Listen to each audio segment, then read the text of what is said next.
So I would first like to thank Katia and Giulia, who recovered the stories of these incredible artistic feminist collectives that were active in Italy during the 70s. Much of what happened artistically at that time has been lost or is still to discover. Unfortunately, there is much more art, and especially performance art, which is a large part of this presentation, which has never been documented. The lack of documentation at that time, not just in relation to the previous case studies, but to art in general, is due to many factors. The ephemerality of artistic processes involved. These were performances, happenings, or events that didn't see documentation as a necessary tool. The works were created out of an immediate political and affective necessity without much thought of archiving for future historical needs. The artist in question did not try to establish the work within patriarchal standards of success, which requires the work to fit within specific marketable and aesthetic values in order to be sold. Then technology was not as dominant and accessible as it is today. We can use our phones now in any occasion to document and distribute images of performances and events. Then there was a lack of artistic network of support, such as institutions, galleries, and art departments. Performance art still holds an uncomfortable position compared to other artistic media because of its ephemeral quality. If feminist art that developed at that time was little documented and promoted, queer art practices in the 70s were even less documented or acknowledged. How do we know that these also existed? At the moment, we know very little about these collectives. I'm personally aware of their existence because of oral stories and narratives written by people who experienced these works, which is interesting to think about in relation to Olivia's presentation, which will follow, on narratives, politics, and identity. Some of these movements and collectives can be read about in Italian only, I'm afraid, in the book Antologaia, written by Italian trans activist Porpora Marcasciano. In this book, Porpora speaks about the political and artistic environment of the 70s queer scene, especially between Rome and Bologna. Most significantly, she narrates the stories of trans struggles that link their ideas to feminist politics while facing exclusion from separatist feminist groups, and this still happens today. I am fully aware that this event is entitled Herstories, but for contemporary feminist politics, we must use a language and practice that takes into consideration a multiplicity of stories from identities that do not follow normative relations to womanhood. For example, biological women that do not want to identify as women, trans women, genderqueer women, as well as the few men who have fought feminist struggles, men who feel and live like women, and men who criticize patriarchal notions of masculinity. This doesn't exactly make feminist struggle easier, but in my opinion, it does expand women's networks and their ideas of how feminism is key to any struggle of liberation. However, contemporary feminist and queer feminist artistic practices have not resolved a number of issues that were present in the 70s. 2 points that are today better dealt with are the last two, those that relate to technological advances. With the proliferation of internet and other visual technologies, these networks have increasingly expanded their online presence and have formed artistic and political alliances by crossing national borders and ideas. Nevertheless, today's information overload and the overproduction of images has also created new forms of policing, regulation, and censorship, together with a weakening of the direct impact of social action and therefore social change. In a sense, social media is antisocial, but it is a useful way to disseminate information and to do so fast and efficiently. Thinking about some of Fulvia's comments yesterday, Fulvia Carnevale, it does not offer the energy that you get in a room like this, for instance. Or thinking about Diana's reading on Friday, it does not exactly reproduce the force of a movement that collective bodies manifest, no matter how many signatures are on a petition in a virtual space. This is something that we can talk about later, maybe, because I see the context of Italy as very different to the context of London. In most parts of Italy, they still have open public spaces, decreasing occupied spaces, more spatial housing, accommodating piazzas, the right to consume alcohol in them, and good weather to enjoy it all. So the congregation of bodies is more possible, more affordable, and more autonomous. The significance of the feminist collectives that were explored and the collectives that I will introduce is rooted in their own present existence, in the time and space they inhabit now. And this is foremost a relational presence. This has nothing to do with relational aesthetics coined by the curator Nicolas Bourriaud, or otherwise known as artificial health by Claire Bishop. The relationality produced by these feminist collectives is not an art form aimed at entering the art market, or an event that produces a decontextualized, artificial, temporary idea of collectivity. On the contrary, collectivity is the fabric of these artists' practices, and it formulates their values, ethics, philosophies, and theorizations of the world they inhabit.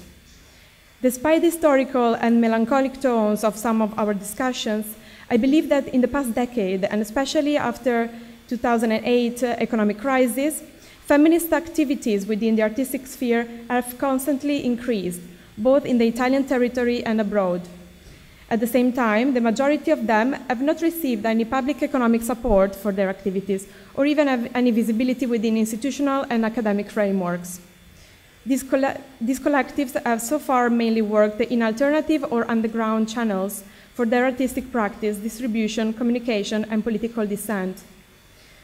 Before introducing my 3 case studies, I would like to remind us that this is not going to be a case for feminist art as made by women. It is only a matter of time before our market completely capitalizes on the hard work of women. Today's presentation is more concerned with the idea of art, politics, and collectivity working parallel or outside these frameworks. Most importantly, it was a way to think about that collectivity and intimacy can produce what is not concerned with the art market or historical inclusion. And what is more what this collectivity produces when it's more concerned on how to counteract cultural imperialism, white supremacy, and capitalism's impact on intimacy and sexuality. So I'm here on behalf of Archivio Queer Italia, which is one of the queer and feminist collectives that I have the pleasure to be part of. Archivio Queer Italia started as an independent curatorial project. I was invited to present at the Art Verona Art Fair in 2013. We put out a translational open call for artists, curators, theorists, and activists who operated in the areas of queer aesthetic expression, theory, or politics, to see what the scale of engagement was in Italy. To our surprise, there were far more than we expected. I will show a brief clip of how we cleared up what was otherwise a very traditional art fair.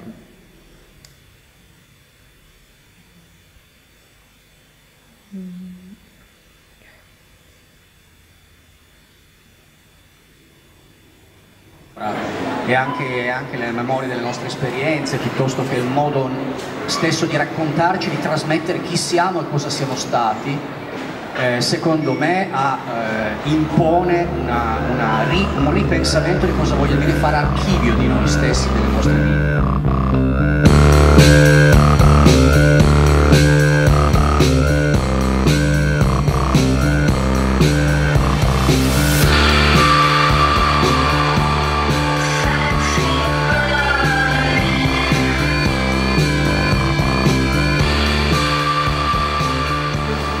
E che finalmente adesso, dopo anni di censura... This open call led to 4 intense days of performances, academic papers, presentations, artist talks.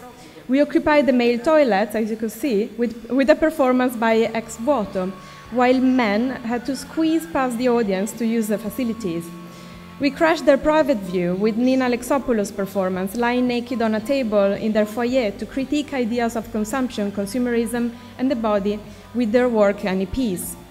We had the group Shaking Art, dressed as Catholic priests and nuns, kissing each other freely in public spaces, in the streets, piazzas, and even inside a church. We did a lot of creative, controversial, interesting, and thought-provoking activities, and we didn't always ask for permission. Most importantly, we were at an art fair with a dedicated space, But unlike the rest of the participants, we had nothing to sell.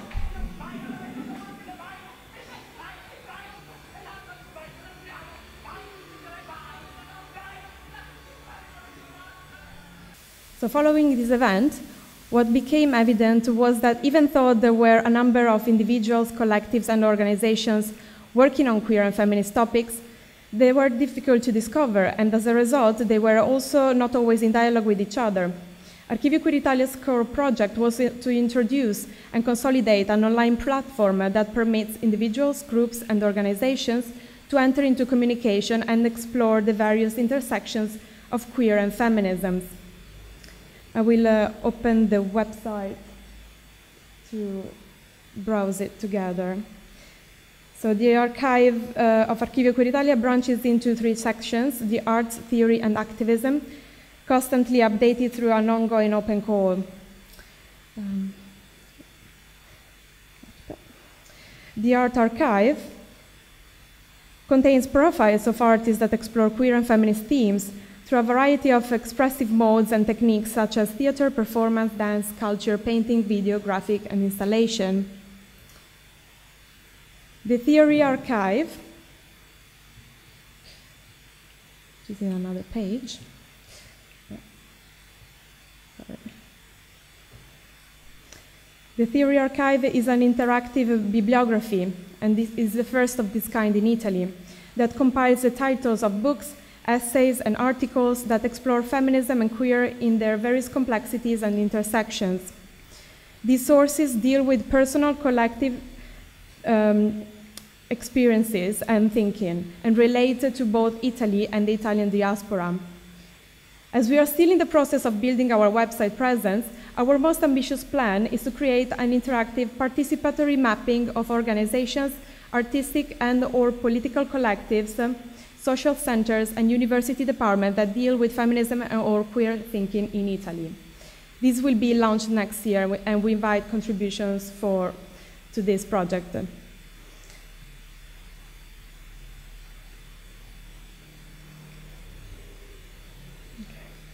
Our aim is to investigate the intersections between practice, experience, and theory in order to generate dialogues between such fields through a political, artistic, and philosophical activism. It gives equal space to the action and thinking of all subjectivities who refuse to conform to social and power structures, to the eccentric, the marginalized, and the normative. By connecting these areas that do not often engage in sufficient dialogue, art, theory, and activism, Archivio Queer Italia wishes to renegotiate, connect, provoke, and above all, provide visibility to a community that already exists, but is often rendered invisible by the mainstream. In this sense, the process of archiving is used as a transformative and destabilizing tool, which rewrites and elaborates history according to marginal and effective perspectives. Through this project, we have created and enlarged both our networks and the networks we have come to work with. The collectives that I will speak about have participated in the Art Verona initial project and continue to be our allies across various feminist and queer struggles. BENAZIR. BENAZIR is a feminist collective that came together in Verona in 2006 during a period of internal reforms within the Italian academia. Some of the women that then formed the collective were part of the student collective of the university. Within this collective, there was an unresolved tension between the sexes, and women didn't have much of a voice in the problems that were being addressed. This led to the dropping out of women's presence within the student organization. As a result, some of them decided to meet outside the university hours in order to discuss their political and personal concerns. The first meetings were held in public spaces, such as the garden of the university, and they constituted the beginning of a feminist practice of autocoscienza. BENAZIR comes from the Arabic language and means one who is incomparable, unique, and it is a name that doesn't carry any historical meaning or mythology. BENAZIR's political practice starts with autocoscienza, with the difference that the discussions of this feminist women-only group doesn't remain within a political private practice, but it also takes the form of public presentations, book publishing, art exhibitions, and public screenings. In Art Verona, for example, they presented their last project called The Orgasm of the Eyes, and I will show you a short clip.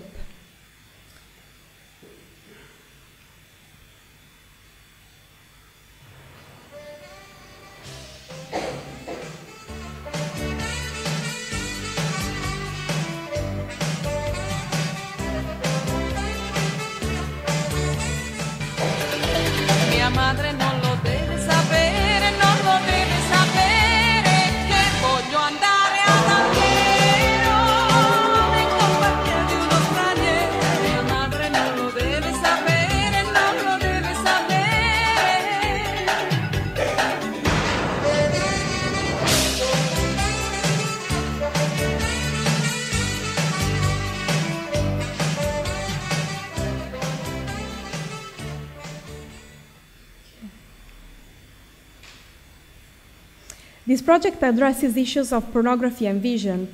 Historically, pornography has been criticized or under-addressed by feminist autocoscienza groups.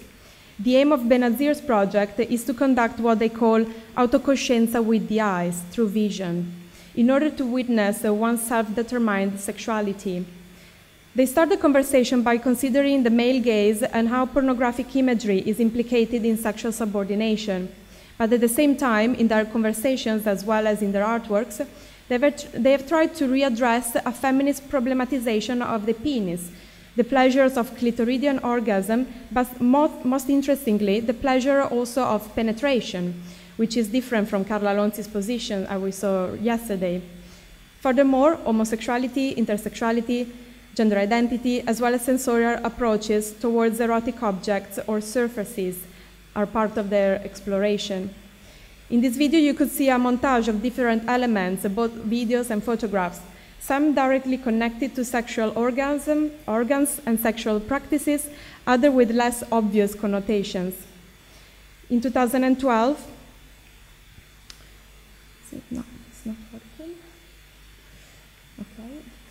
In 2012, following 6 years of work, the collective published a book called Fragments of Autocoscienza by Italian publisher Arachne, which contains the group's first reflections around sexuality. Idea Destroying Muros. Before we start, I just wanted to note two things. First, the group refuses to capitalize their name or their writings. Secondly, as you can already see from their name, they tend to switch from one language to the other. Most of the times, the texts are in Italian, Spanish, and French. This is, of course, part of their political strategy that contests cultural hierarchies and the reproduction of Anglo-American linguistic power.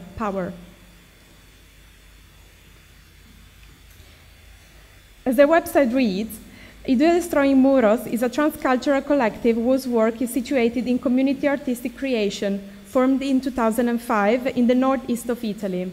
Their work takes its premises around their personal and collective experiences of marginalization felt in that xenophobic and hyperproductive industrial context. Their alternative strategy is one that reinvents collectivity within radical artistic and affective terms. Quoted, "Our dreams complicate, save, and move us. They make us dirty, wet, and they change life." Their practice is extremely rich and hard to map, both in geographical and artistic terms. Political, social, and artistic positions include practices of decentralization, the culturalization, and the politics of migration. The collective escapes the nationalization by formulating alliances beyond national borders or cultural similarities. The group, composed of around 6 women, is now united between Italy, Spain, and France, and they are all individually engaged with different artistic activities. Idea Destroying Muros complicates artistic production within their everyday lives by transforming limitations into resources of artistic and feminist research through performance, video, translation, drawing, knitting, and writing. I will quickly go through some of their projects. Nordporn Capitalism is a performance and video that reflects on how the state represses and normalizes our bodies and lives. North-poor capitalism sees the North as the symbolic enemy, representing abuse, power, and sexual oppression.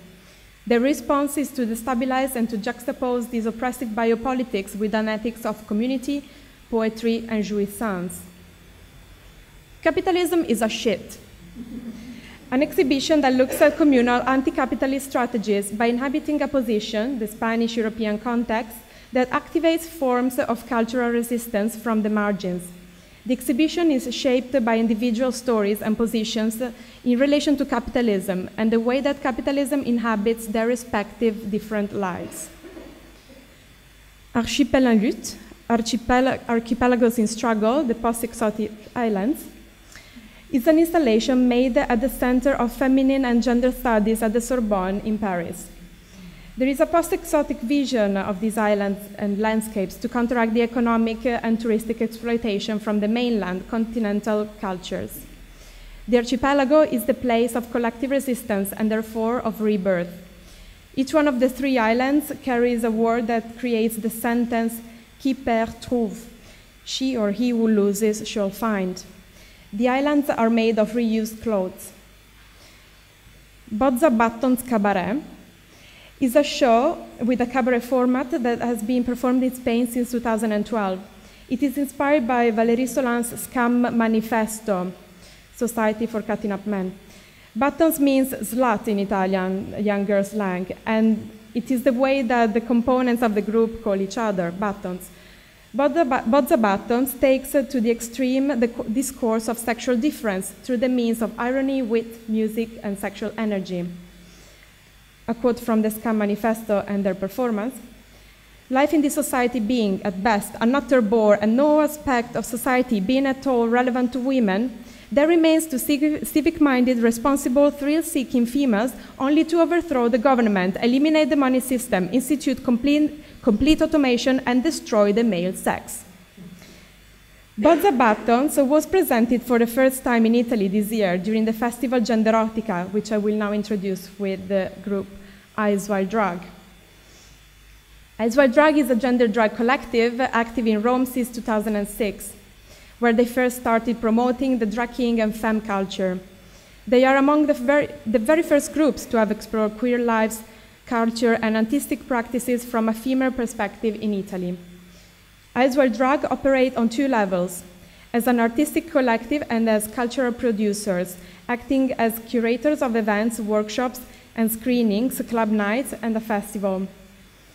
Their activities as an artistic collective relate to the narration of stories of love and seduction through performance, cabaret, drag techniques, and cross-dressing. One of their last projects is Erotic Lunch, an erotic show performed during a dinner party between meals. This project now involves various performers and 2 chefs, and includes readings, tableau vivant, monologues, burlesque, tango, and body painting. Eyes Wide Drag play a very important role in the queer Italian art activism, and they are the curators of queer artistic events and queer contests, such as Victoria Party, an F2F event initiated by the Stonewall Bar in New York. Most importantly, they are the curators of Genderotica Festival, a biennial international festival taking place in Rome, with high artistic content, as well as having a high political and social significance within the Italian landscape. Entirely DIY and self-funded, the festival includes art exhibitions, installation, video and film screenings, theater, performance from Italy and abroad.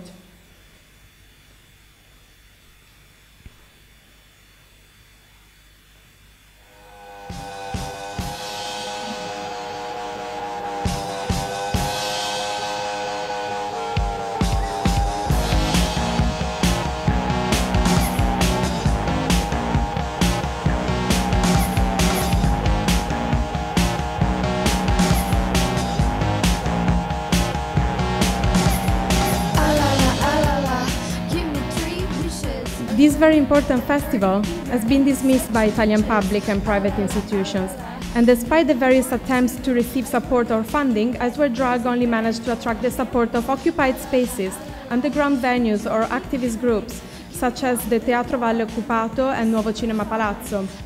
The first year of the edition, in 2009, the festival was itinerant in the northeast of Italy and supported by the Queer Observatory of Venice, which unfortunately is not active anymore due to cuts by state funding. For the second edition in 2011, the festival was part of the framework of Roma Pride and a small amount of funding from some Italian LGBT associations, as well as the International Women's House in Rome. The third edition in 2013 was dedicated to queer femininity. It was a huge edition, as they also organized the first Italian Femme Conference, with the contributions of various international academics, artists, and sex activists. In 2015, the last edition included numerous performance and international artists, such as the porn filmmaker Merit Osberg, the performers Matt Kate, Sunny Drake, Valerie Hager, and the London-based team CUNTemporary, of which I'm also part. This incredible project is now a really precarious situation due to the lack of financial support. All the activities of the collective are in fact parallel to their other jobs, those that pay the bills. And they have continued only by the energy of volunteers and the desire of creating spaces for social transformation and queer feminist activism and aesthetics. This energy is part of what makes collectivity so important. We are currently discussing how we can continue and unite our forces with collectives and individuals across Europe in order to make Genderotica sustainable for the next edition.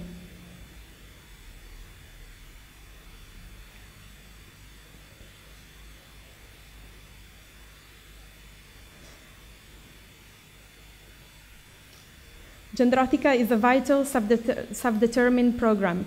It represents both an aesthetic and political struggle. It creates other possible, non-alienating, non-commodified imaginaries that escape gender binarism and the assimilation of normalizing systems. Thank you very much.